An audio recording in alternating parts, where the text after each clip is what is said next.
Okay, so our last last talk of the day, a interesting conversation with two of our resident EV experts, Chad Schwitters and Chelsea Sexton. Thank you.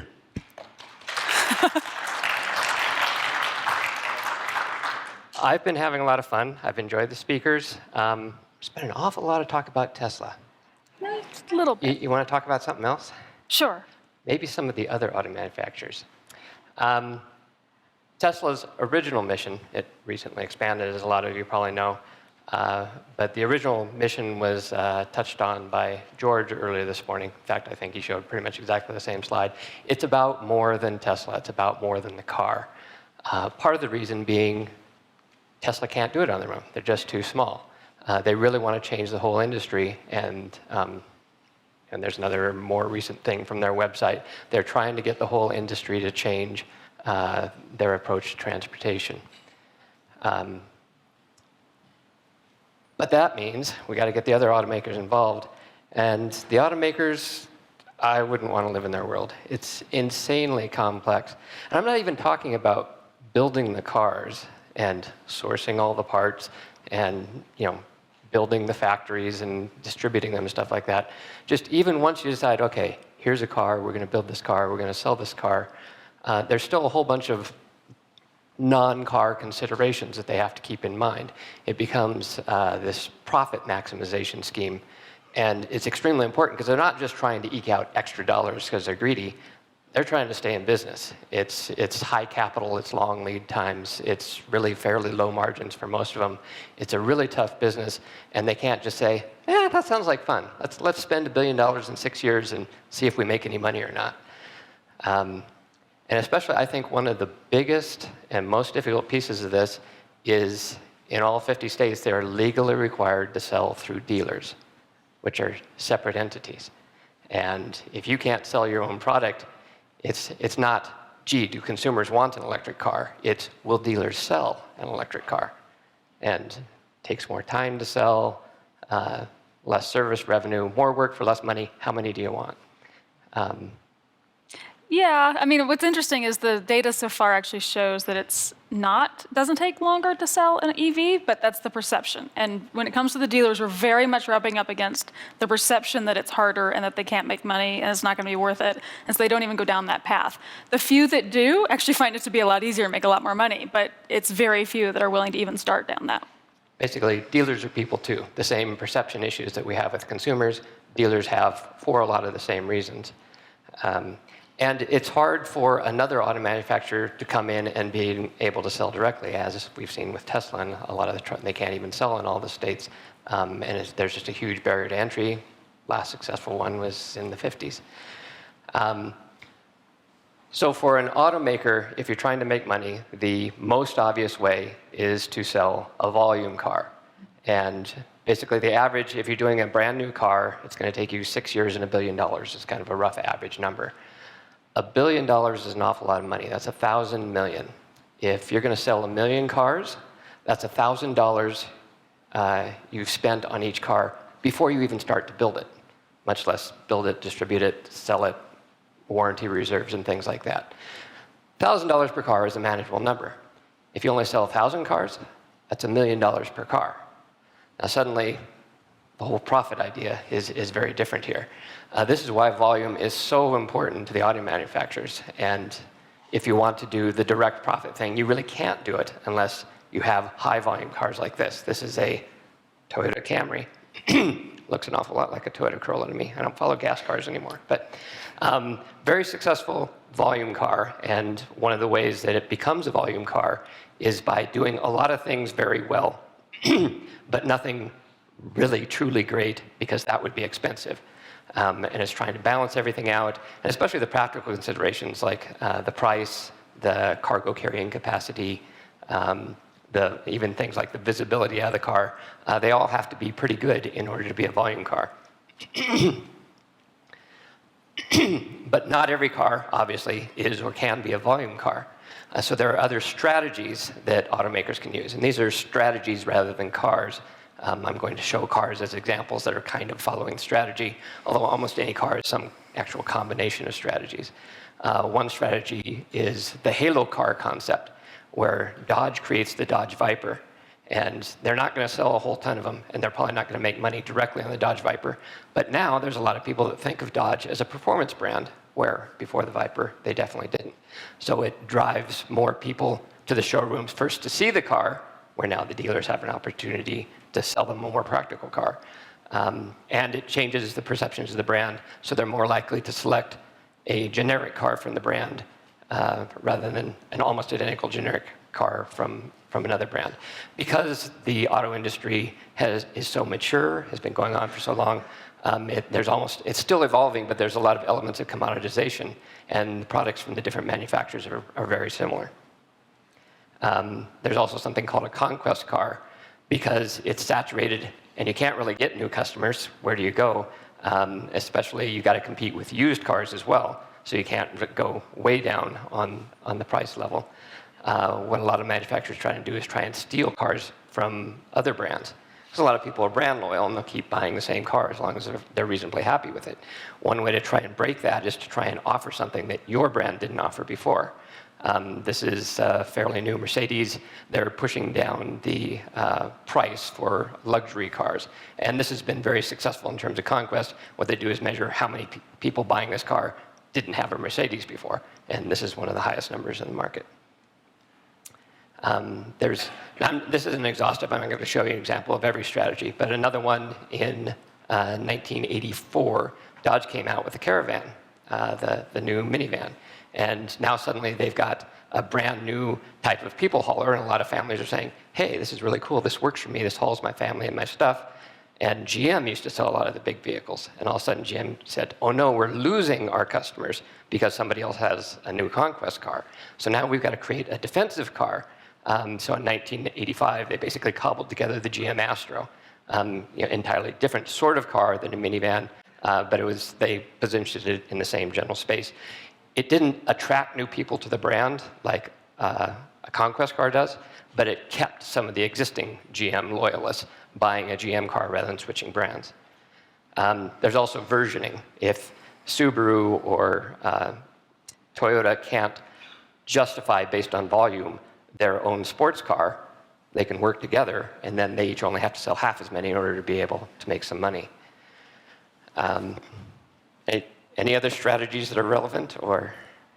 No, I think those are all sort of the major points. I mean, I think the other aspect, especially on the high volume car, is it's not just about not putting, the best of what it could be because it's the best, but it adds cost and it's polarizing. So the large volume cars tend to have to be the most common denominator of everything that will most appeal to everybody without sort of putting anyone off in any particular direction. And then in terms of the halo cars, a lot of those also have built into them pioneering technologies that the costs are assigned to those. And so, you lose $2 million in every Bugatti you sell, but you come out of it with technology that you can put on a Volkswagen. And so that makes other programs look more profitable, but the halo car gets the halo effect, but it also gets assigned the cost. And so there's some shenanigans in the economics of all of them too.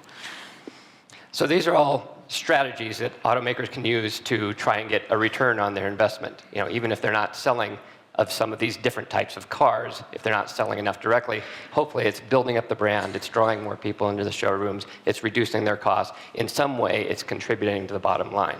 And this was all before EVs. So now there's the EV market, and what's the differences there? One thing is they're legally required to sell EVs. The manufacturers are, but the dealers actually do the selling, and they're not required. And they have the whole perception issue. And it's changing. There's some dealers that are very successful now, and I think we're going to suddenly see a tide shift, and everybody's going to realize, gee, I see people making a lot of money doing this. I should get into it too because I'm struggling where I'm at. And it's the same thing with the cars. We're kind of giving you a snapshot of where the market is now. I think the market is going to evolve very quickly. One of the most common questions I get is, why doesn't anybody build a car like Tesla? And nobody is now, and I think it even kind of makes sense now, but that's absolutely going to change. Another reason that things move kind of slowly for the automakers is simply that the laggards are kind of rewarded. The first mover in this industry is going to bear a lot of extra costs and risks. You've got to educate the public, you've got to educate your dealers, you got to spend a bunch of money, you got to figure out the infrastructure problem. And if you want to install charging stations, but then anybody else can use them, you're bearing more of the cost. So it's a lot easier to just wait for somebody else to do it, and then you move in and be a fast follower. And until very recently, there was the whole question of demand.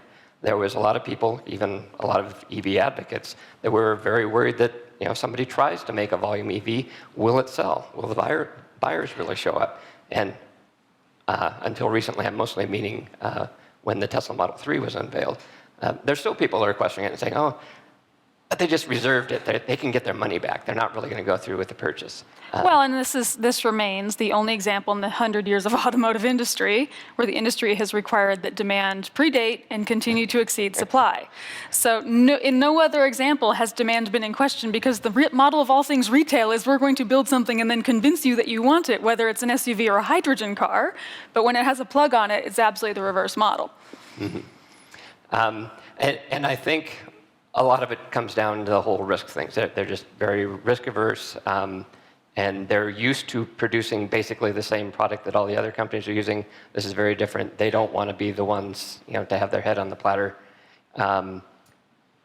But fortunately, so in the EV world, all of these same strategies are in play. Even volume is still in play, although not until the Tesla Model 3. Well, it's arguable that the Leaf is a volume EV. The Volt has been a volume plug-in hybrid. In terms of relative volumes for EVs versus gas cars, volume for the automotive industry is something measured in hundreds of thousands traditionally. We're talking tens of thousands with plug-in cars, but Tesla is not the only example of a volume-oriented plug-in vehicle. It's a small group, but it's... Yeah, my definition of volume is you sell enough of them that you can make back both the fixed and variable costs. And I don't think in the quantities that either Volt or Leaf are selling in their existing versions, I don't think either of them are making money per car. I have been told otherwise by people who would know in both cases. Okay, that is very good. I don't have access to all of those people, and I have to guess on the numbers.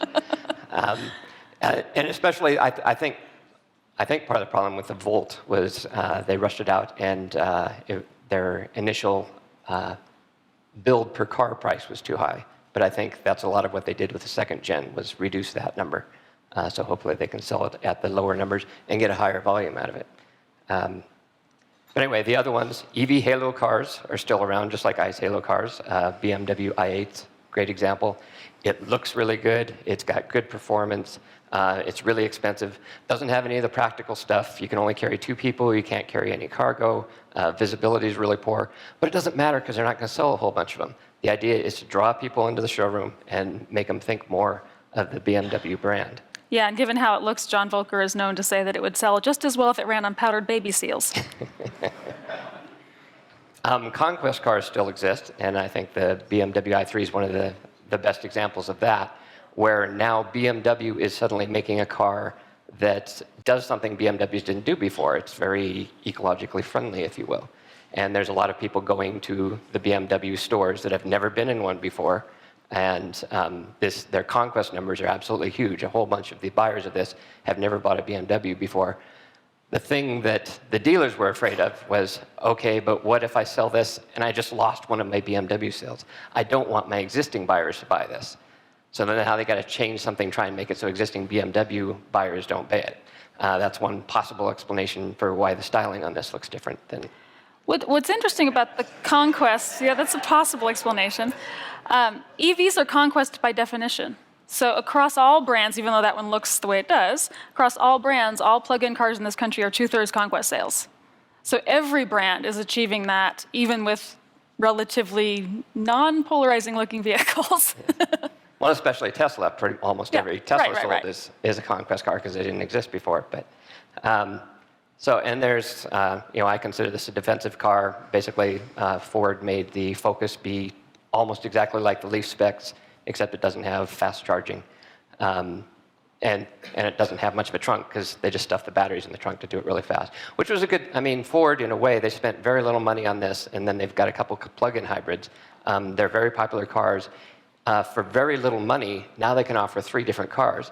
And none of the cars have sold in really high volumes, but all 3 of them together, Ford's really doing pretty good. Well, too. The Focus sells literally dozens per month. The other two do a little better. So Yeah. I think there's a difference between EV defensive and in compliance cars. The super low volume, a few hundred per year just to say we can do it and check the regulatory box, which is absolutely what the focus is. The energies are a bit more in the middle, but there's a very different strategy for each of those three. Speaking of compliance car, so I showed an example of a version car. Basically, anything where you create two versions and charge different prices for it.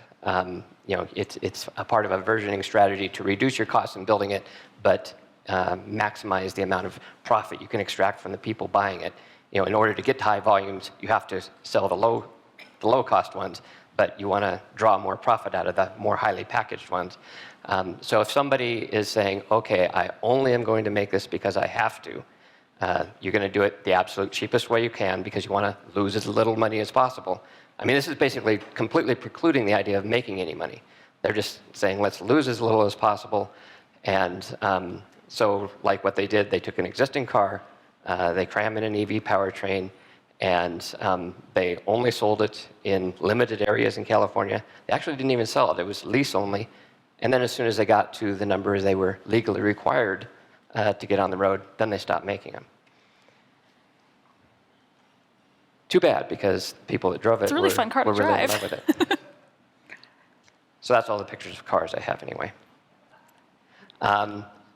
So from any talks you have had with automakers, obviously they don't want you discussing too much about future plans. Most automakers, especially when they're doing something that's new and different and goes beyond what they've done before, they don't want to talk about it a whole bunch in advance because they don't want to tip off the competition, and they especially don't want people to stop buying what they have today. Tesla is one big exception to that because they're trying to prod the whole industry into doing something. GM with the Bolt is doing that because they're not worried about losing sales to Spark EV, which is another really low-selling car. But they're more worried about building the brand. But most of the other ones, like Nissan, and I suspect Ford, although I'm completely guessing, I think they're working on some cars. I think we're going to see something fairly cool, but they don't want to talk about it yet. Yeah, I mean, I think we have a general idea of what Nissan's doing because Carlos has been talking about it for quite some time. The big thing at this point is a date. Right. But everyone's sort of expecting it at the end of next year.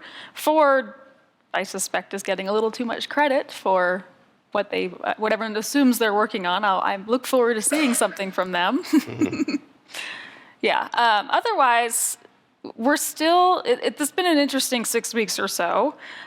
In that time frame, we've had the major international EV conference in Montreal, and then last week had the major US EV conference in Portland. And what is incredibly and frustratingly clear is how much has not changed in the last several 8, 10, 12 years, but also how conflicted many of the industry members remain about being successful in this. And so, as an example, even the couple automakers that are in, Chevy and Nissan, have conflicts with their core products that are almost engineered by the management. So Nissan, Carlos Ghosn's all about EV, and yet they also have this core Power 88 program, which is 8% global market share and 8% profit. And every Leaf they sell in the US goes against those goals. So they have to figure out how to kind of separate out even I want to be successful with this, but also we have this other side of this core business that is not going to go away tomorrow, and we can't expect that to. But figure out how to reconcile that within the same teams. Same thing on Chevy, they have their core 5 products, the Tahoe and all of those. And so if you're Chevy marketing and you're tasked with certain goals, the last thing you want to do is sink a lot of marketing dollars into Volt and Bolt. And therefore, Lyft is getting all the early Bolts. So there's going to have to be some working out of that kind of tension, even with those that are in, and that's not even counting those that are not so in and aren't sticking to compliance cars. But we are absolutely in a state where all of this is still very dependent on 3 regulations around the world. It's still the ZEV mandate, it's still CAFE, and it's still CO2 regulations in Europe. And Tesla's really good at being out there saying car mandate should be tougher, and to some degree, one of the best things that the community can do is to sort of help support those sorts of things. Right now, the current fight by the Alliance, the 2 groups that represent the auto industry collectively, is a fight against the 8 Northeast states that follow the CARB ZEV mandate. So they're launching that fight, trying to take down that section of the mandate and attacking CAFE. So this still is kind of in a precarious situation where there's a sprinkling of really good, sincere people, even in the major industry, but not enough to get to overcome all the tension. And there's still these same tactics that have been existing since Who Killed the Electric Car in terms of fighting the mandate, and not enough product available nationwide, let alone globally, to really give the market a chance to take over. And until we have that happen, we're still dependent on these external factors. And Tesla alone is just not going to be able to get past them all by itself. A lot of people keep saying, oh, electric cars are still, under 1% of the market. But what other car are you looking at that's only available in a couple of states? Right. And a lot of the dealers don't carry it and won't try and the dealers will try and talk you out of it if you walk into it. Right. Yeah, and we have this issue of this lack of product issue where we have 20-something things available in California with plugs on them and about 6 available in the rest of the country, if that. And if we wanted to do one thing to move all this forward tomorrow, we would fix that federal tax credit to address that issue along with others, but the appetite to do that is very low. The assumption, even when it passed, and certainly now, given the political climate, is that it's just never going to happen. Meanwhile, California is getting all sorts of flack because we have all the product, and all the other states, especially the other CARB states, don't. And California, for the last couple of years, has been in this path of, oh my God, we got to get EVs outside of California. But if it wanted to do one thing to take that leadership and do exactly that, it would re-up the rebate that we have, but make it only apply to cars that are available nationwide. So we have to start thinking about how to address, especially the compliance cars. Let them in, I don't care about that, but we have to, 6 years in, start making some judgments about what we're going to incentivize and how we're going to move this forward and get enough access to product out there where people can start making choices instead of regulations making choices. Yeah, I've always had mixed feelings about the compliance cars. There was a movement in Washington, where I am. There was a bill. It's come up a couple times, and I've testified on it a couple times. Washington has taken all of CARB's regulations, except for the one line that says you have to sell zero-emission vehicles because of the dealer lobby in our state. And they were saying, well, gee, let's just stick that one line in. And it would be absolutely great to have wider choice and more cars, but the extra cars that we'd be getting at this point in time are the ones from the dealers that don't want to sell them and aren't building infrastructure and aren't going to support them any longer than they have to. And are those the cars we really want to be getting? Is there a better way to, more of a carrot to dangle over them? Part of the problem, the automakers, they're in this bad industry and they're being beaten with a stick, and you've got to make these risky changes, and you've got to do it now, and you've got to convince the dealers how to do it, and you've got to build the industry or the infrastructure. Well, let's not pretend they haven't had notice. This is a brand new conversation. You have to do it now, and no warning, or that they have been expected to do it alone. I mean, there have been billions of public dollars that have been put toward this. Absolutely. I'm not saying they've been spent well, but to put it all on the old poor little pitiable industry is a little bit too generous, I think. I'm trying to be nice to them. I'm extremely frustrated by the pace they go at, but me too. I mean, I sympathize with them in some ways, but I don't want to give them the entire, oh, you had the rug pulled out from under you, which is exactly the argument they're making on Cafe right now. Oh my God, people are not buying EVs in the volumes we thought, therefore we're not hitting the mileage targets we thought we would, and we're about to face penalties that we had no idea were coming. Sorry. We didn't think you were serious this time, because right. Last time you rolled the numbers back. Exactly, right. Any questions out there? Hi. 2 questions. One is, what do you think of hydrogen fuel cell cars? And number 2 is, what do you think about the HOV incentives that many states like California has to incentivize electric vehicles? You think those should keep going or expire? I think HOV is the single most effective incentive we've ever had for electric cars. I think California really botched the way they did the green stickers. I think we need to get rid of the green stickers, not issue more of them. I'm okay with allowing some plug-in hybrids, but we need a minimum. I prefer EV range or kilowatt hours to MPG, but we need a floor. So it's one thing to say something like a Volt can go in the HOV lane, but something like the 9-mile plug-in Prius, you had your time. It's been a bunch of years. It's time for those to go away and us to have blue stickers or something else.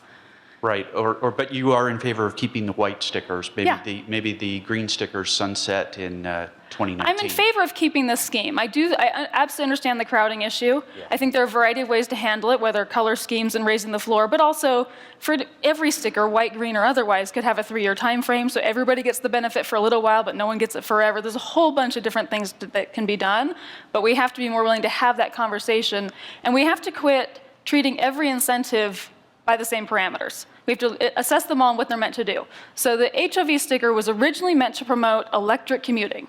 It should apply to vehicles that are able to do an average commute in electric mode. It's kind of simple. And then as far as fuel cells,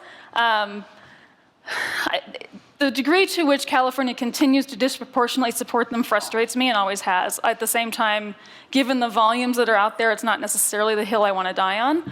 I think actually Honda and Hyundai might end up killing fuel cells and they don't even know it yet. But the main competition for fuel cells is not EVs, it's decently electrified plug-in hybrids. And the whole marketing pitch for hydrogen is long-range fast fueling. A Volt is both of those things today. And the data's coming back, even on Gen 1, about 80% of trips were electric. Gen 2, it'll be 95% of trips. And so now we have Honda and Hyundai, who are each making one car in 3 flavors. The 2 on the ends, the fuel cell and the EVs, will be compliance cars. The one in the middle, the plug-in hybrid, is going to be the volume one. And at least Honda, it's going to be very much Volt-like in terms of range. So when you're comparing those 2 vehicles, I get that CARB is obsessed with the last 10%, but any average consumer who isn't quite ready to go full EV yet is going to suck it up and buy a little gas now and then and call it a day. So what can be done about the states that aren't allowing Tesla to sell their cars by themselves, or just make like token appreciation of Tesla, like Colorado where I live? I think you guys are the single best asset to that. It's still going to be a state-by-state fight until someone is willing to push it federal. I find it really kind of funny that GM is the only automaker to put their face on this fight. And to do so using competition is good for the consumer. I find that ironic because the very last car brand they founded was specifically engineered to get rid of all competition among retailers. Saturn dealers weren't even allowed to call themselves dealers. But it is still a state-by-state thing, and it's not unnoticed by anyone that only the Tesla side has people showing up to support them at all the hearings. This happened in Washington State, and this was another thing I was involved with. I contacted the other owners in the state, encouraged them to show up at an event at the Capitol, and encouraged them to send letters to their legislators, and gave them a link to show them how to find and be able to press a button and send a note to them. I had 2 legislators tell me they had never received so much email on any topic before. Owners are very passionate, and I completely agree. That is the best tool that Tesla has in the arsenal. It worked very well in our state. It hasn't worked in every state. Yeah, and let's be clear, the dealer fight is not really about Tesla. It's if Tesla gets away with it, then maybe one day GM is selling direct. That's the big concern. That's why they're fighting it that hard. Hi, I'd like to first remind people, if they don't know, that Chelsea's been supporting the EV1 for years and was in the movie and worked with doing it. And I met her a long time ago when we were taking pictures and trying to get him to stop from crushing them. And she actually got arrested, big scary girl chasing. Not arrested, just detained for stalking. Oh, yeah, detained for Because following I am very physically imposing. following the truck to try and get him not to crush them. It's like, yeah, okay. So I was wondering what you think about the Chevy Bolt with a B, which is actually coming out in October, and there's already a bunch of them out in Scottsdale testing on the road every day, 3 months early. I'm impressed. So I just wonder what you think of what they're doing. I think it's potentially promising. I like to see GM, I mean, we all were really excited when GM unveiled that car, and it was sort of out of the blue, and no one expected it, and it's a sooner time frame, and all of that is awesome. I drove an engineering prototype in January. It was about 80% finished. It was fairly promising. It's like a grown-up Spark. It's still got some torque. It's still fun to drive. It was nice to see someone not trying to dumb down their EV, as Fiat and others keep doing. I'm a little worried about GM's ability to get out of its own way, because they have never struggled to, and none of them really struggled to make decent electric cars. I mean, we all can be subjectively in favor of one or another, but none of them really suck. But Where GM does struggle, and the industry struggles, is the everything around the car, in the marketing, in the communications, in the engagement, in the dealer experience, all those things.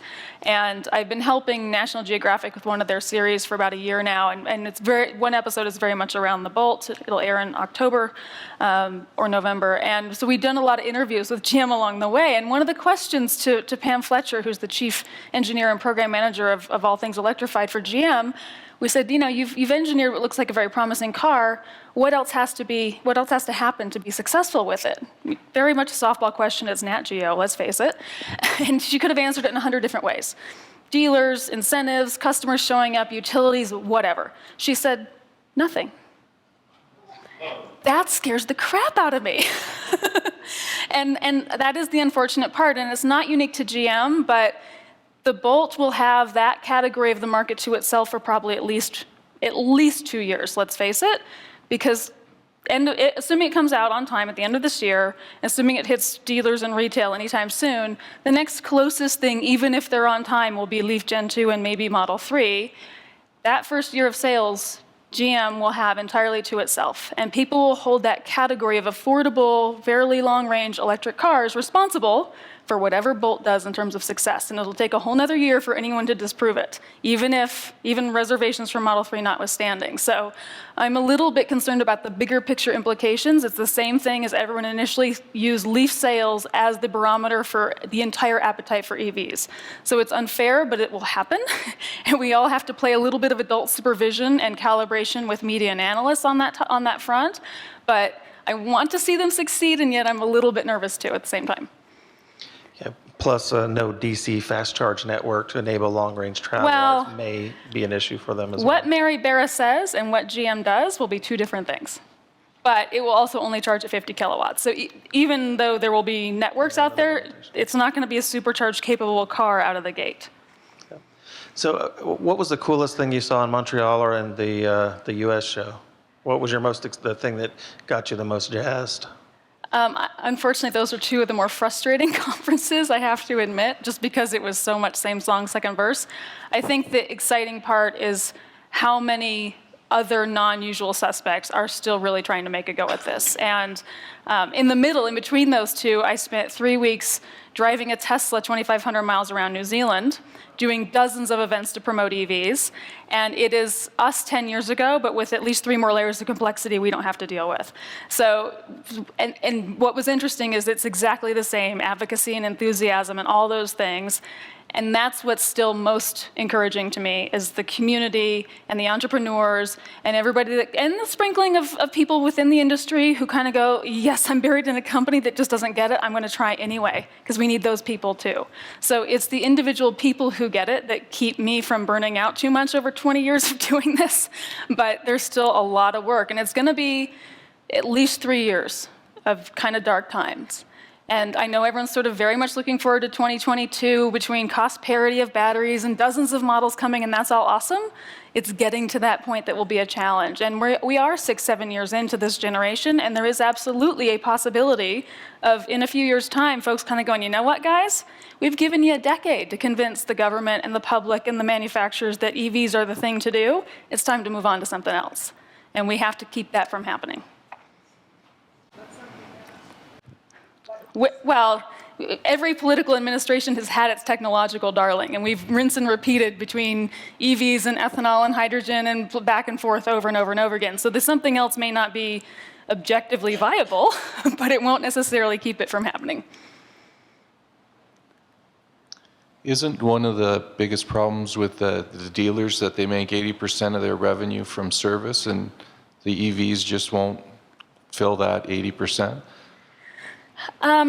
Despite my husband having been that scene in our first little movie, I think that's a bit of an overblown point. And it is at least 60-70%, depending on the manufacturer and the estimate. But most of the actual dealer conversations are down to a few things. Penetration is so slow they don't actually really see it. Most of them kind of go, you know what, I'm going to be retired before you ever hit that kind of penetration that it really matters to any of us. There are ways to make up that revenue in other ways, and yes, we have to think more about that and be more creative about it, and what other products that actually serve EV drivers might they want to buy. But also, the main dealer problem is still on the sales side. And no salesman is sitting there thinking about what the mechanic is going to make on the other side of that transaction. They're worried about their piece of it, not the other piece. And in the industry, there's very much a silo between those two. So there is an aspect on the service side, but I think we make too much of it, and we make it into a little bit of a self-fulfilling prophecy. We have to address it, but it's a little bit like multifamily dwellings, where we get obsessed with trying to serve every apartment dweller, and we have to get there, but we're not trying to do that kind of volume today. Hi, Chelsea, Chad. First of all, thank you guys both for being here and talking. This is great.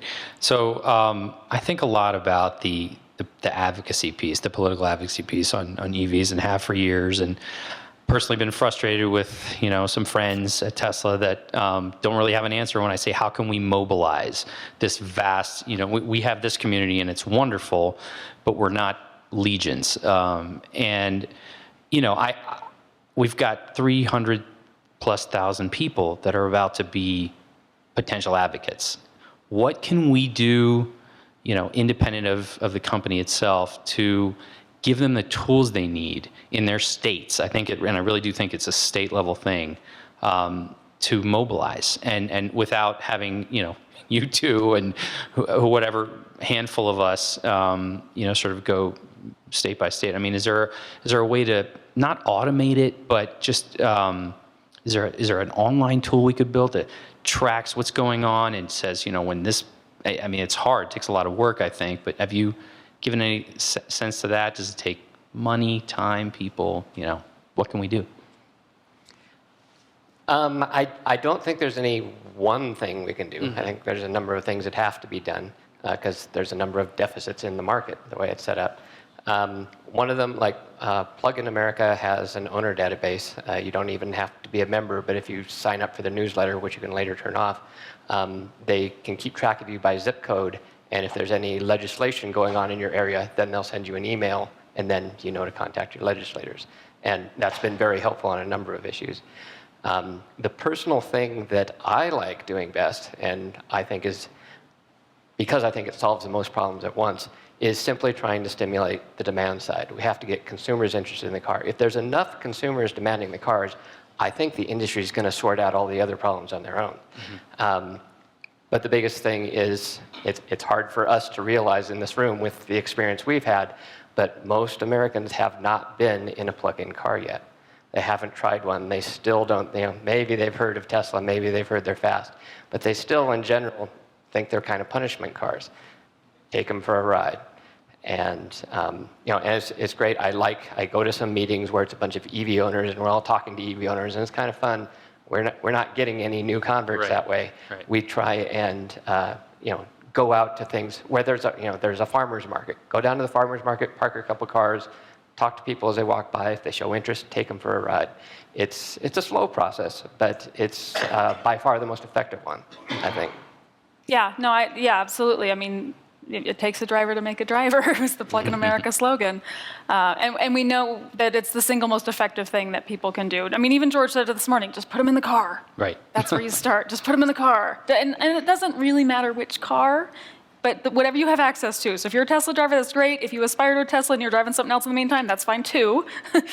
All of them are good. And then beyond that, and so on that front also, the thing that we get asked for a lot and no one has really created well is small, portable, informational pieces, tools to enable all of you to be able to have those conversations more effectively, or I can't have that conversation, here's the website, whatever, when you're trying to get groceries and just need to go home. So there's those sorts of things too that we keep encouraging someone to do, but no one's quite gotten arms around that yet.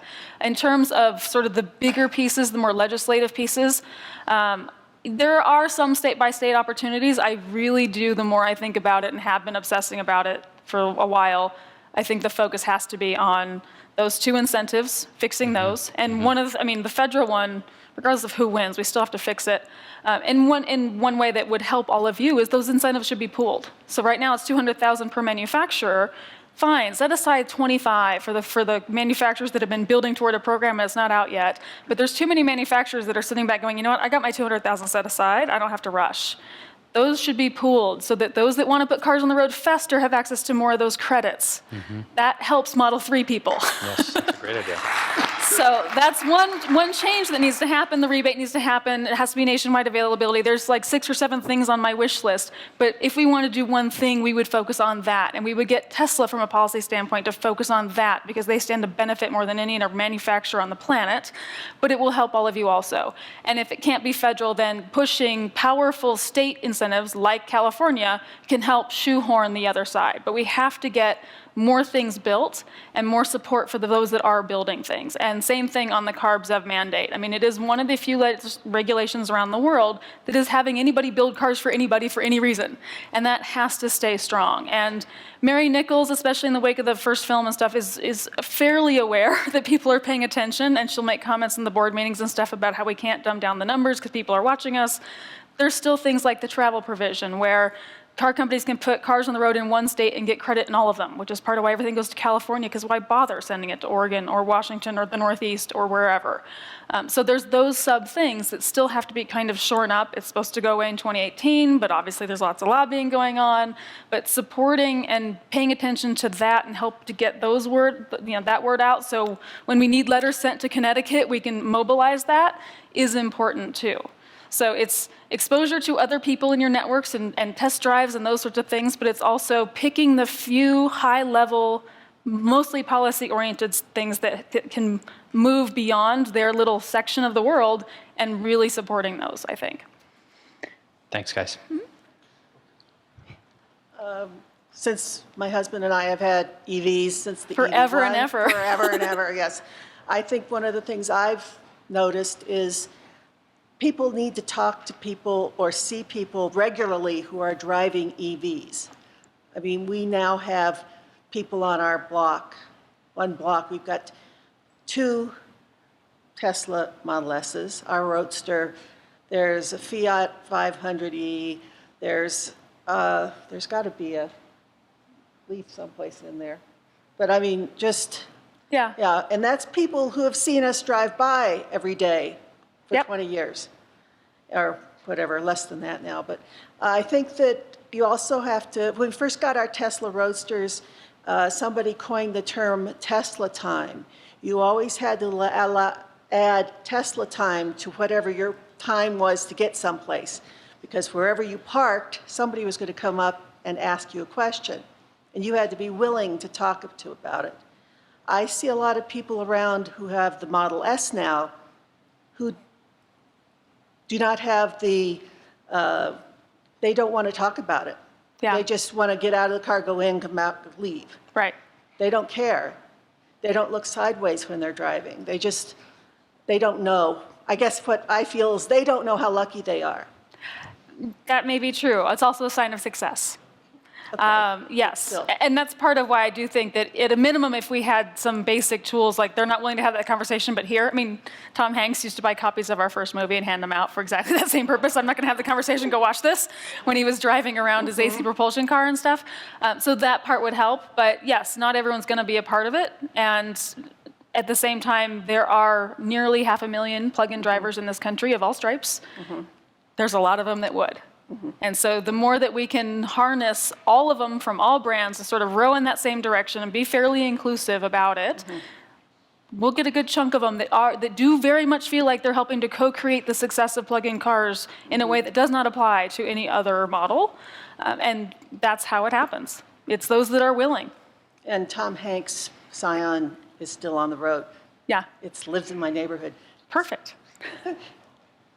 I often get various questions about EVs, and I had EVs before Teslas, and some people go, especially up in Washington, people, wow, how long have you been into this?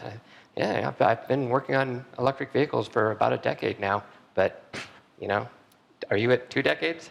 Is it? Congratulations. I'm very old. Doug, you got anything to say? Because I think we're done. No, I think we're done. But Thank you, I know everybody. that a bunch of you wanted to leave early for the party. Thank you so much for staying. Appreciate it. Let's thank Chelsea and Chad one more time.